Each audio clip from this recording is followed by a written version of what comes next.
entenem que el disseny el que fa és anar a buscar els seus espectadors, els seus.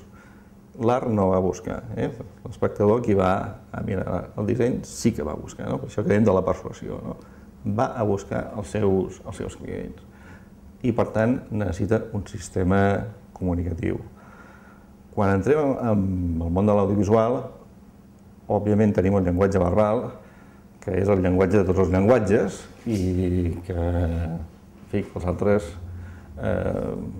són diferents i no tenen la capacitat de comunicació, de transmissió que té el llenguatge verbal, però és que en el llenguatge audiovisual tenim el llenguatge verbal. Però tenim el llenguatge de la imatge, tenim la imatge. I el que no podem dir és el que diem de fer ràdio per televisió, d'una manera sintètica. El que no podem fer és només construir llenguatges audiovisuals que bàsicament es basin en la forma verbal. I quan entrem en aquesta duplicitat de lo verbal i lo visual, tenim, per altre costat, el tema de quina és la matèria primera del nostre llenguatge. I quina és la matèria primera del nostre llenguatge? Doncs el que en diem la forma. I què és la forma? En aquesta excepció.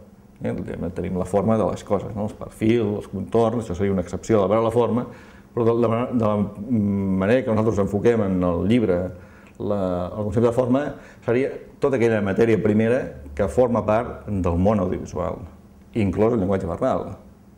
I quan diem la matèria primera, seria inclòs la música o els efectes sonors, tot el que seria el món auditiu, i la forma visual també, per no separar necessàriament una cosa de l'altra, ja que són coses interdependents l'unes de les altres. I llavors aquest concepte de forma, quan ens plantegem un audiovisual, tenim un àmbit de l'acció infinit, per això el disseny és un procés de síntesi, perquè partint de totes les possibilitats, en un principi, es planteja un disseny, està tot obert, podem agafar el que es vulgui, però finalment el que hem d'acabar és fent una síntesi de tot això.